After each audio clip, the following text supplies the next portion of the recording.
നമസ്കാരം.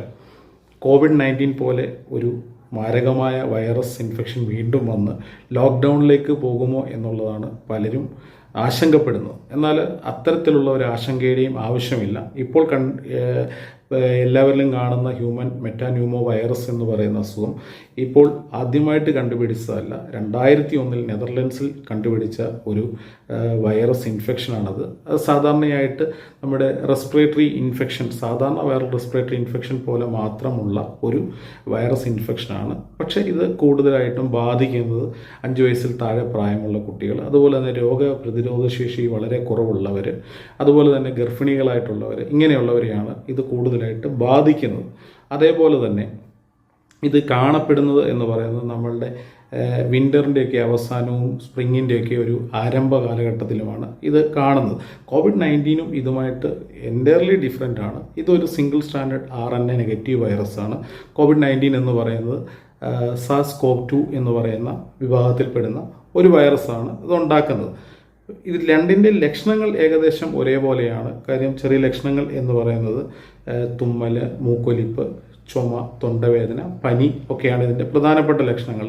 എന്നാൽ രോഗപ്രതിരോധ ശേഷി കുറവുള്ള, പ്രത്യേകിച്ച് ആസ്മ, COPD പോലെയുള്ള അസുഖങ്ങളൊക്കെ ഉള്ളവരിൽ, HIV, ക്യാൻസർ പോലെയുള്ള അസുഖങ്ങളൊക്കെ ഉള്ളവരിൽ ഇത് വളരെ കലശലാവാനും, ശ്വാസം മുട്ടൽ, ശ്വാസതടസ്സം, അതുപോലെ തന്നെ ലങ്സിനെ ബ്രോങ്കൈറ്റിസ്, കുട്ടികളിലാണെങ്കിൽ ബ്രോങ്കിയോലൈറ്റിസ് എന്ന് പറയുന്ന അസുഖം, അതുപോലെ തന്നെ അത് ന്യൂമോണിയയിലേക്കൊക്കെ വരാനുള്ള സാധ്യത വളരെ കൂടുതലാണ് എന്നുള്ളത് മാത്രമാണ് ഇതിൻ്റെ പ്രധാനപ്പെട്ട കാര്യം എന്ന് പറയുന്നത്. ലക്ഷണങ്ങൾ മുമ്പേ സൂചിപ്പിച്ചതുപോലെ തന്നെ സാധാരണ വൈറൽ പനികൾക്കുണ്ടാകുന്ന ലക്ഷണങ്ങൾ മാത്രമേ ഇതിനും ഉണ്ടാവുകയുള്ളൂ എന്നുള്ള കാര്യം നമ്മൾ മനസ്സിലാക്കണം. കൂടുതലായിട്ട് നമുക്ക് ഇത് എങ്ങനെ സമ്പർക്കം ഉണ്ടാകുന്നതെന്ന് വെച്ച് കഴിഞ്ഞാൽ, നമ്മൾ ഈ പറയുന്ന ലക്ഷണങ്ങളുള്ള ആളുകളിൽ നിന്ന് നമുക്ക് സാധാരണ പകരുന്നത് പോലെയുള്ള രീതിയിലുള്ള ഇതാണ് നമ്മളിലേക്ക് പകരുന്നത്. നമുക്ക് സാധാരണ നമുക്ക് ഇതുപോലുള്ള വൈറൽ ഇൻഫെക്ഷൻ നമുക്ക് എങ്ങനെ ഇത് പ്രതിരോധിക്കാം എന്ന് വെച്ച് കഴിഞ്ഞാൽ, നമുക്ക് ഇതിന് വാക്സിനുകളൊന്നും അവൈലബിൾ അല്ല എന്നുള്ള യാഥാർത്ഥ്യം നമ്മൾ മനസ്സിലാക്കണം. സാധാരണ വൈറൽ പനിയെ നമ്മൾ എങ്ങനെ പ്രതിരോധിക്കുന്നു, നമുക്ക് ഇങ്ങനെ ചുമ, മൂക്കൊലിപ്പ്, തൊണ്ട വേദന, കഫം ഇങ്ങനെയൊക്കെ ഉണ്ടാകുന്നുണ്ടെങ്കിൽ നമുക്ക് മാസ്ക് ധരിക്കുന്നത് വളരെ ഉത്തമമാണ്. അതുപോലെ തന്നെ ഹാൻഡ് സാനിറ്റൈസേഷൻ ചെയ്യുക, ഇങ്ങനെയുള്ള കാര്യങ്ങൾ ചെയ്യുക. ഇതുപോലെയുള്ള അസുഖങ്ങളുണ്ടെങ്കിൽ അവരിൽ നിന്ന് അകലം പാലിക്കുക.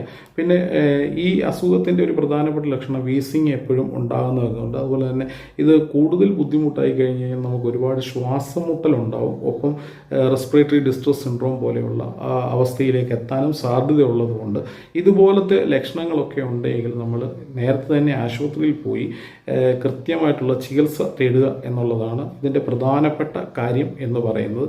ഇത് കൂടുതൽ മൂർച്ഛിച്ചു കഴിഞ്ഞാൽ ന്യൂമോണിയയിലേക്കൊക്കെ എത്താനുള്ള സാധ്യതയുള്ളത് കൊണ്ടും നമ്മൾ വീട്ടിൽ വെച്ചുകൊണ്ടിരിക്കാതെ നമുക്ക് ഇതുപോലത്തെ സിംറ്റംസും സയൻസും ഒക്കെ ഉണ്ടെന്നുണ്ടെങ്കിൽ നമ്മൾ ആശുപത്രിയിൽ പോയി ചികിത്സ തേടുക എന്നുള്ളതാണ് പരമപ്രധാനമായിട്ടുള്ള കാര്യം. ഇതിന് മരുന്നുകൾ അവൈലബിൾ ആണോ എന്ന് ചോദിച്ചു കഴിഞ്ഞാൽ, സപ്പോർട്ടീവായിട്ടുള്ള എല്ലാ ട്രീറ്റ്മെൻറ്റുകളും, അതായത് ശ്വാസം മുട്ടൽ, പനി, ചുമയ്ക്കുള്ള മരുന്നുകൾ, അതുപോലെ തന്നെ ചിലർക്ക് വളരെ കലശലായിട്ടുള്ള രോഗപ്രതിരോധ ശേഷി കുറവുള്ളവരിലാണെങ്കിൽ നമ്മൾ റിബോവറിൻ ടാബ്ലറ്റുകൾ കൊടുക്കാറുണ്ട്.